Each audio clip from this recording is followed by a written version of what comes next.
जैन साथियों, आपका स्वागत है कीर्ति कैंपस में। मैं कीर्ति कुमार। आज के इस वीडियो में हम पृथ्वी की गतियों का अध्ययन करेंगे और इसमें जो क्वेश्चन है केवल 35 क्वेश्चन है।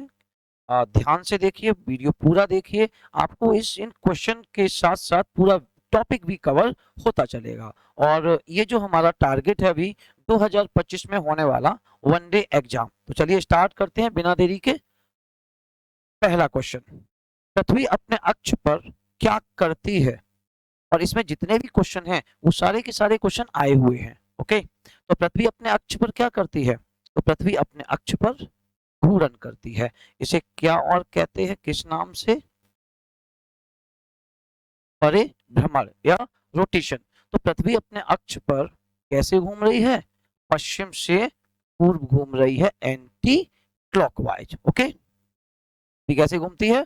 पृथ्वी पश्चिम से पूर्व घूमती है, एंटी क्लॉकवाइज घूमती है। तो पृथ्वी की दो गतियां हैं। एक, वो अपने एक्सिस पर घूम रही है, अपने अक्ष पर घूम रही है। दूसरा, अपने अक्ष पर घूमते घूमते वो सूर्य के चारों ओर चक्कर भी लगा रही है। जैसे मान लीजिए ये हमारा सूर्य है, तो पृथ्वी इस तरह से उसका चक्कर भी लगा रही है। ओके, अपने अक्ष पर घूमने के कारण ही यहाँ पर दिन और रात होते हैं, और सूर्य के इर्द गिर्द परिक्रमा करने के कारण यहाँ पर ऋतु परिवर्तन होता है। क्या होता है मित्रों? ऋतु परिवर्तन होता है। और सूर्य के चारों ओर घूमने को क्या कहते हैं? परिक्रमण। इसको ऐसे याद रखेंगे कि हम नॉर्मली कहीं मंदिर में जाते हैं तो परिक्रमा करते हैं उसके आसपास, तो परिक्रमा से परिक्रमण बना और जो बच गया वो घूर्णन। इतना क्लियर है ना? तो दिन और रात किसके कारण होते हैं? घूर्णन गति के कारण। नेक्स्ट, अलग अलग ऋतुओं में दिन के समय और रात्रि के विस्तार में विभिन्नता किस कारण होती है? तो यहाँ क्वेश्चन क्या है कि अलग अलग ऋतुओं में दिन के समय और रात्रि में जो विभिन्नताएं होती हैं, कि जरूरी नहीं है हर जगह 12-12 घंटे का दिन और रात हो, वो किस कारण होता है? तो इसका आंसर होगा पृथ्वी का नत अक्ष पर परिक्रमण। तो पृथ्वी अपने अक्ष पर, नॉर्मली कंडीशन ऐसे होनी चाहिए लेकिन नहीं है, पृथ्वी अपने अक्ष पर कितना झुकी हुई है? तो 23.5 डिग्री झुकी हुई है। कितना झुकी हुई है? 23.5 डिग्री। तो पृथ्वी अपने अक्ष पर झुका होने के कारण ही क्या होता है? हर जगह दिन और रात बराबर नहीं होते। यदि पृथ्वी अपने अक्ष पर झुकी ना होती तो सूर्य की किरणें जितनी इधर पड़ती उतनी ही इधर, हर जगह दिन और रात बराबर होते हैं। लेकिन पृथ्वी अपने अक्ष पर झुकी हुई है, तो अगर यहाँ सामने होगा तो इधर उत्तरी गोलार्ध में दिन बड़े हो जाएंगे, रातें छोटी हो जाएंगी। तो अपने एक्सिस पर झुका होने के कारण, एक कमेंट कीजिए, पृथ्वी अपने कक्ष तल के साथ कितना कोण बनाती है? ओके, तो नेक्स्ट क्वेश्चन, निम्न में से कौन सा कथन पृथ्वी की गति के संदर्भ में सही है? पृथ्वी के अपनी धुरी पर पश्चिम से पूर्व घूर्णन के कारण मौसम परिवर्तन होता है। ये तो गलत हो गया, क्योंकि धुरी पर घूमने के कारण दिन और रात होता है। पृथ्वी के चारों ओर चक्कर लगाने के कारण पृथ्वी पर दिन और रात घटित होते, ये भी सही नहीं है, क्योंकि चारों ओर चक्कर लगाने के बाद ऋतु परिवर्तन होता है। क्या होता है? ऋतु परिवर्तन। तो इसका आंसर क्या होगा? ना तो एक और ना ही दो। विश्व का प्रथम ग्लोब किसने बनाया? तो विश्व का पहला ग्लोब मार्टिन बेहम ने बनाया था। और मैगलन ने क्या किया था? जल मार्ग से संपूर्ण विश्व का चक्कर लगाया था। ग्लोब को दो बराबर भागों में बांटने वाली काल्पनिक रेखा को क्या कहते हैं? तो ग्लोब पर दो बराबर भागों में बांटने वाली काल्पनिक रेखा को क्या कहते हैं? तो इसका आंसर क्या होगा? विषुवत रेखा। क्या कहते हैं? क्या कहते हैं इसको? विषुवत रेखा या भूमध्य रेखा। क्या कहते हैं? विषुवत रेखा या भूमध्य रेखा। ये कितने पर होती है? ये 0 डिग्री पर होती है। तो आंसर क्या होगा? विषुवत रेखा। नेक्स्ट, अक्षांश के निम्नलिखित में से कौन सा समानांतर मकर रेखा का प्रतिनिधित्व करता है? तो मकर रेखा कौन सी है? तो मकर रेखा 23.5 डिग्री दक्षिणी गोलार्ध में, ये 0 डिग्री है, पृथ्वी को दो बराबर भागों में बांटती है। तो इसीलिए इसे भूमध्य या विषुवत रेखा कहा जाता है। और 23.5 डिग्री उत्तरी को कर्क रेखा कहते हैं, और 23.5 डिग्री दक्षिण को क्या कहते हैं, मकर रेखा कहते हैं। क्या कहते हैं, मकर रेखा। ओके, फिर यहाँ पे उत्तरी में 66.5 डिग्री, इसे आर्कटिक कहते हैं। आर्कटिक रेखा या आर्कटिक वृत्त, और 66.5 डिग्री ये अंटार्कटिक। इसको कोई एक याद कैसे रखेंगे कि अंटार्कटिक महाद्वीप दक्षिण में है, ऐसे याद रख सकते हैं। दक्षिण में है तो साउथ वाला अंटार्कटिक और नॉर्थ वाला आर्कटिक। आई होप आपको समझ में आ रहा होगा। नेक्स्ट, भूमध्य रेखा से ध्रुवों पर सभी समानांतर वृत्त के किस रूप में जाना जाता है, तो ये तो आंसर अक्षांश के समानांतर जाना जाता है। नेक्स्ट, निम्नलिखित में से किस क्षेत्र में वर्ष भर दिन और रात लगभग बराबर होते हैं? तो कहाँ पे बराबर होते हैं, जो बिल्कुल बीचों बीच में है, और बीचों बीच में कौन सी है, भूमध्य रेखा। तो भूमध्य रेखा में दिन और रात लगभग बराबर होते हैं। 1 डिग्री अक्षांश लगभग कितने किलोमीटर के बराबर होता है, तो 111 किलोमीटर के बराबर होता है। नेक्स्ट, आर्कटिक वृत्त उत्तरी ध्रुव के बीच के क्षेत्र को क्या कहते हैं? जल्दी से कमेंट कीजिए कि आर्कटिक वृत्त ये 0 डिग्री, फिर इधर, तो आर्कटिक वृत्त और उत्तरी ध्रुव के बीच को क्या कहा जाता है, शीत कटिबंध कहा जाता है। क्या कहा जाता है, शीत कटिबंध। अभी तो ये एमसीक्यू चल रही है सीरीज, आगे हम पूरा डिटेल में प्रत्येक टॉपिक पढ़ाएंगे, तब ये वहां पे बता देंगे। लेकिन थोड़ा सा जान लें कि 0 डिग्री के आसपास वाला जो क्षेत्र है उसे उष्ण कटिबंध कहते हैं। 23.5 से नॉर्थ में उपोष्ण कटिबंध कहते हैं।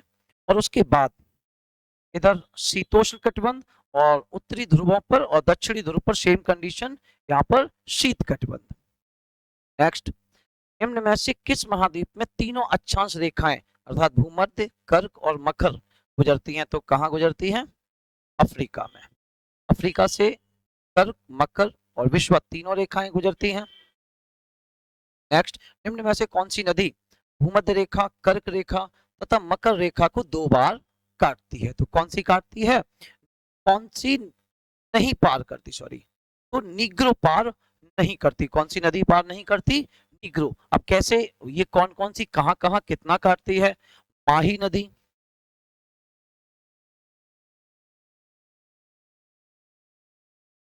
माही नदी किसको 2 बार काटती है, तो आंसर क्या होगा, कर्क रेखा को। लिम्पोपो नदी मकर रेखा को 2 बार काटती है। कांगो या जायरे, तो ये भूमध्य रेखा या विषुवत रेखा को 2 बार काटती है।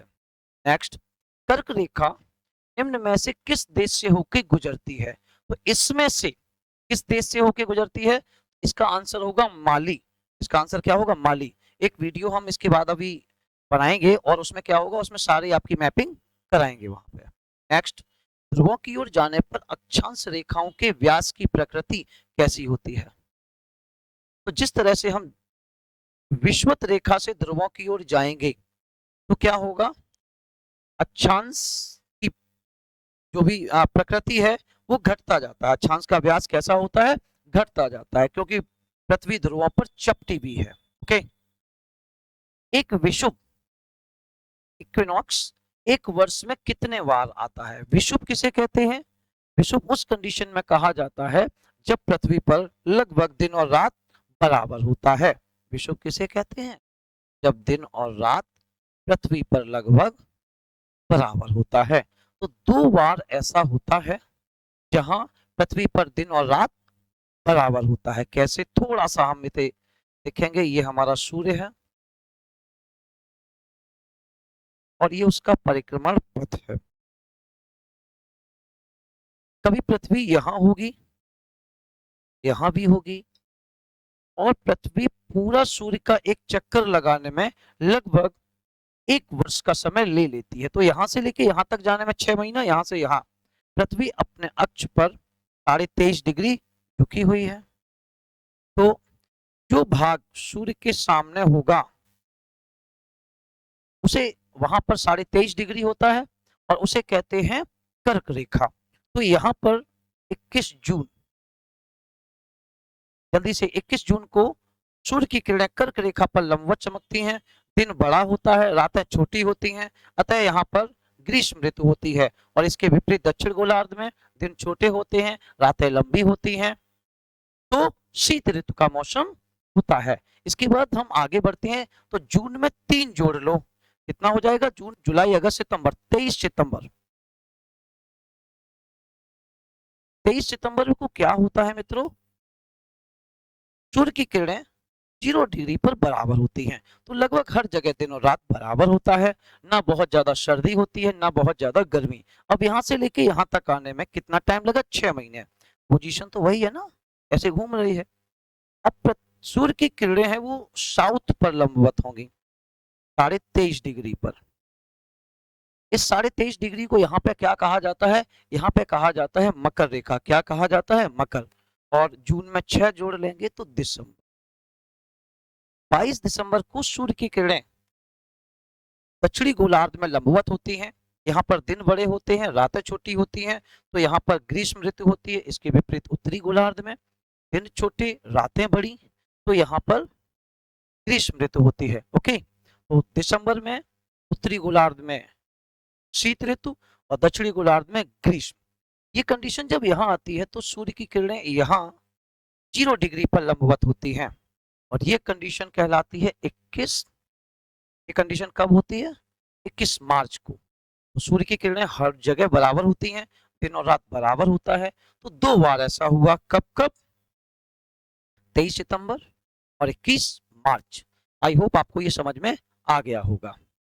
नेक्स्ट, उत्तरी गोलार्ध में वर्ष का सबसे लंबा दिन सामान्यतः कब होता है? तो भी बताया, जून के यहाँ पे क्या होगा? दूसरा पखवाड़ा। चूंकि अभी आईएएस प्री में आया है 2022, दूसरा पखवाड़ा का मतलब क्या है? 21 जून दूसरा पखवाड़ा। नेक्स्ट, अक्टूबर नवंबर के दौरान सूर्य की आभासी गति किस तरफ होती है? तो अक्टूबर नवंबर के दौरान, अक्टूबर नवंबर में क्या होगा? सूर्य दक्षिण की ओर गमन कर रहा होगा, क्योंकि दिसंबर तक उसके बाद आगे बढ़ेगा। तो कैसा होगा? इसकी दिशा किस तरफ होगी? आभासी गति तो दक्षिण की ओर। नेक्स्ट, सूची 1 को सूची सेकंड के साथ सम्मिलित कीजिए। ओके, अब इसमें क्या है? ग्रीष्म संक्रांति कब होता है? हम अपने उत्तरी गोलार्ध को ध्यान में रखे करते हैं। तो ग्रीष्म कब? जून में। शीत 22 दिसंबर। वसंत विषुव, तो वसंत विषुव होता है 21 मार्च। शरद विषुव 23 सितंबर। तो 1 1 2 4 3, इसका आंसर क्या हो जाएगा? बी। इसका आंसर क्या हो जाएगा? तो बी। ओके, आई होप आपको समझ में आ गया होगा। ये मानचित्रों में किसी स्थान की निरपेक्ष अवस्थिति ज्ञात करने के लिए निम्नलिखित में से किसकी आवश्यकता है? तो उस स्थान के अक्षांश और देशांतर दोनों की आवश्यकता होती है पोजीशन ज्ञात करने में। तो देशांतर रेखाओं के बीच की दूरी को किस नाम से जाना जाता है? तो गोर या गोरे नाम से जाना जाता है। प्राइम मेरिडियन रेखा किस जगह से गुजरती है? प्राइम मेरिडियन ये देशांतर है और कहां से गुजरती है? कहीं 0 डिग्री माना गया है। लंदन के एक शहर है ग्रीनविच। इसे क्या कहते हैं? किस नाम से जाना जाता है? जल्दी से कमेंट कीजिए, इसे किस और नाम से जाना जाता है। नेक्स्ट, एक देशांतर से दूसरे देशांतर के बीच कितना समय अंतराल होता है? अच्छा, उससे पहले अक्षांश तो आपने देख लिए थे कि पूरब से पश्चिम की ओर जो काल्पनिक रेखाएं खींची जाती है उन्हें अक्षांश कहते हैं, और उत्तर से दक्षिण की ओर जो काल्पनिक रेखाएं खींची जाती हैं उन काल्पनिक रेखाओं को देशांतर कहा जाता है। और देशांतर से ही समय का निर्धारण होता है और अक्षांश से दूरी का निर्धारण होता है, क्योंकि दो अक्षांश रेखाओं के बीच की दूरी 111 किलोमीटर होती है। देशांतर कैसे? क्योंकि 24 घंटे में पृथ्वी अपना एक पूरा चक्कर अपनी धुरी पर लगा लेती है और पूरा चक्कर होता है 360 डिग्री का। तो यहाँ पे कैसे जल्दी से यहाँ आप ये निकालना भी सीखेंगे कि 24 घंटे 360 डिग्री। ओके, तो 360 डिग्री, यहाँ पे क्वेश्चन क्या है कि एक देशांतर से दूसरे देशांतर, 1 डिग्री बराबर 24 इंटू 60 मिनट और 360, ये मिनट हो गया, 6 बार गया और 6 चौकू 24। 1 डिग्री बराबर मित्रों कितना मिनट हो गया? तो इसका आंसर क्या होगा? इसका आंसर होगा 1 डिग्री बराबर 4 मिनट। ओके, जल्दी से कमेंट कीजिए कि 1 घंटा में वो कितना डिग्री घूम जाएगी। कमेंट कीजिए 1 घंटा में कितना डिग्री घूम जाएगी। यदि ग्रीनविच पर अभी 3 बजे हो शाम के, तो 45 डिग्री पूर्वी देशांतर पर स्थित स्थान पर क्या समय होगा? पहले तो यहाँ ये देखेंगे कि अगर हम पूरब की ओर जाएंगे तो समय आगे होगा, और 0 डिग्री से पश्चिम की ओर जाएंगे समय पीछे होगा। ओके, क्योंकि सूर्य पूरब से निकलता है। तो यहाँ ज्ञात ये पता कैसे करेंगे? ऐसा कोई भी क्वेश्चन आ जाए तो कैसे? 1 डिग्री बराबर 4 मिनट, 45 डिग्री बराबर 4 इंटू 45, 4 इंटू 45, 180। अब 180 को हम किस में कन्वर्ट करें? घंटे में, तो 3 घंटा। अगर ग्रीनविच पर 0 बजा होगा, 12 बजा होगा, तो यहाँ पर कितना होगा?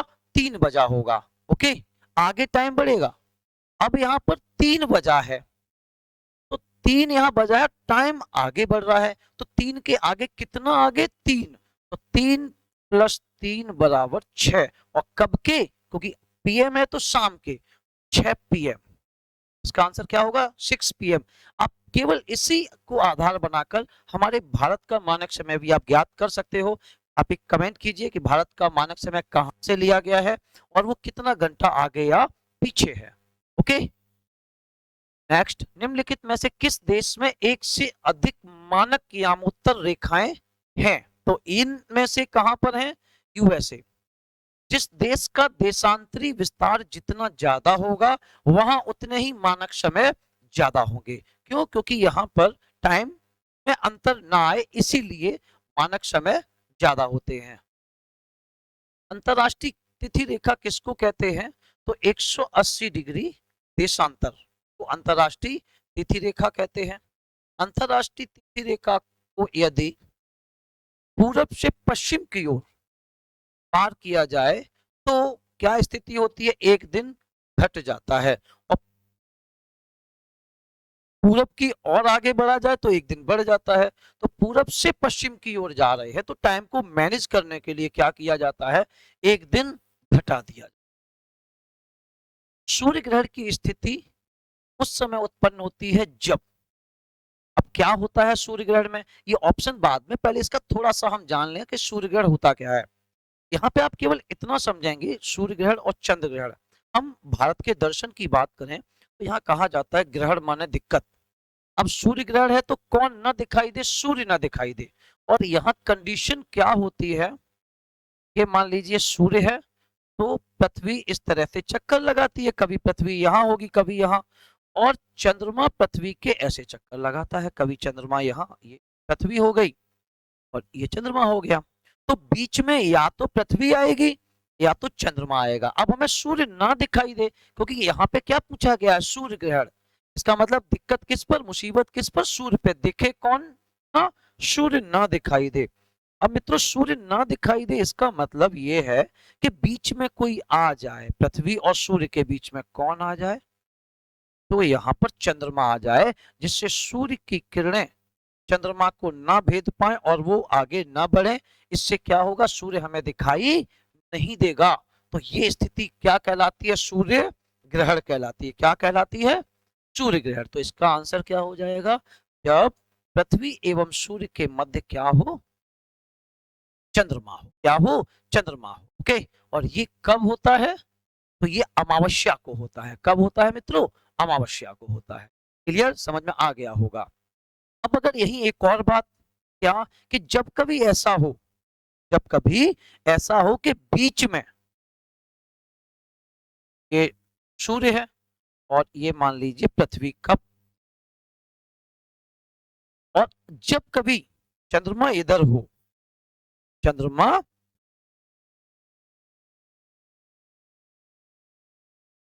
अब क्या है कि चंद्रमा इधर हो तो सूर्य की किरणें पृथ्वी को भेद नहीं पाएंगी और चंद्रमा तक नहीं पहुंचेंगी। हमारे सौर मंडल में सूर्य को छोड़कर किसी में भी अपना प्रकाश नहीं है, तो सौर मंडल का प्रत्येक पिंड सूर्य से प्रकाशित होता है, ऊर्जा प्राप्त करता है। ऐसी स्थिति में पृथ्वी बीच में आने पर इसका प्रकाश चंद्रमा तक नहीं पहुंचेगा और ये हमें दिखाई नहीं देगा, तो ये कंडीशन कहलाती है चंद्र ग्रहण। आप केवल 10 सेकंड सोच लेना और टॉपिक हमेशा के लिए तैयार हो जाएगा। सूर्य ग्रहण माने हमारे और सूर्य के बीच में कोई आ जाए, कौन आ जाएगा? चंद्रमा। चंद्र ग्रहण तो चंद्रमा और सूर्य के बीच में कौन आ जाएगा? हम अर्थात पृथ्वी। ओके, आई होप आपको समझ में आ गया होगा। नेक्स्ट, निम्नलिखित में से कौन सा सूर्य ग्रहण का एक प्रकार नहीं है?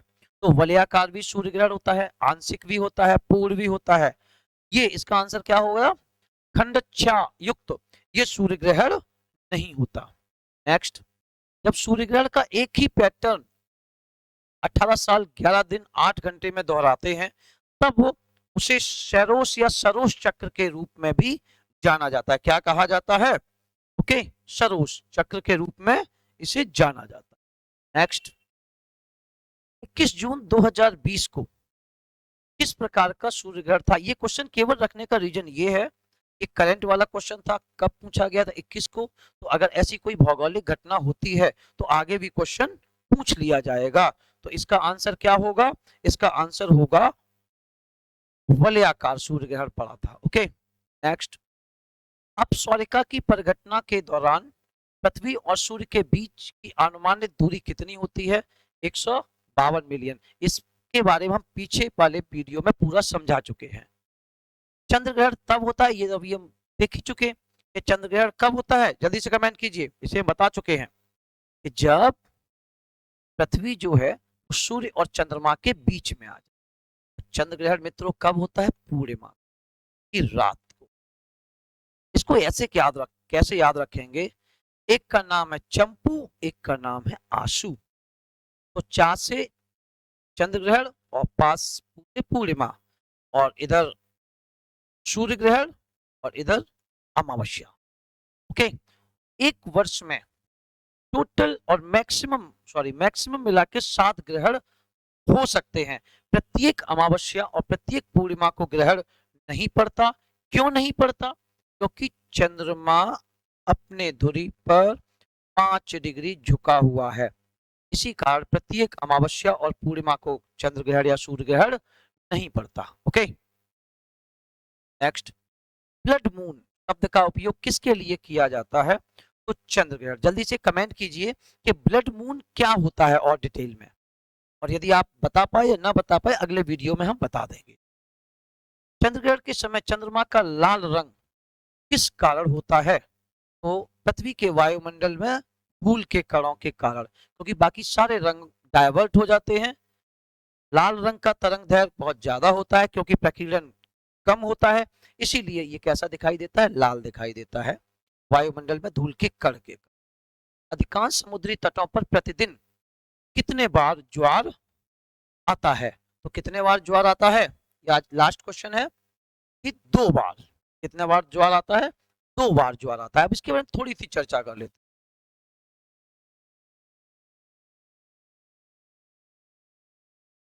सूर्य और यहाँ पृथ्वी, इस ब्रह्मांड में जिसमें भी गुरुत्वाकर्षण है उसमें वो क्या करता है? इस ब्रह्मांड में जिसमें भी वजन है, जिसमें भी द्रव्यमान है, उसमें आकर्षण है। और सूर्य चंद्रमा पृथ्वी को अपनी ओर अट्रैक्ट कर रहे। इससे क्या है? पृथ्वी का भाग इनकी ओर बढ़ रहा है। और कौन सा भाग बढ़ेगा? जल।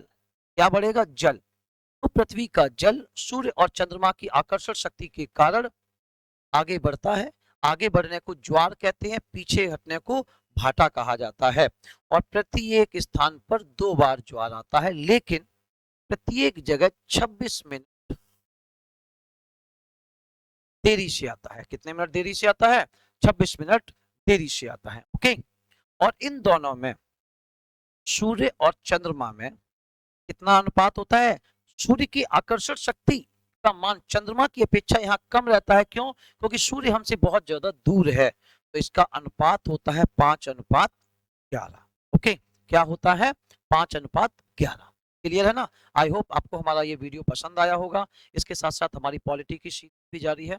अगर आपको पसंद आया हो तो प्लीज चैनल को like, share, subscribe and comment. Thank you.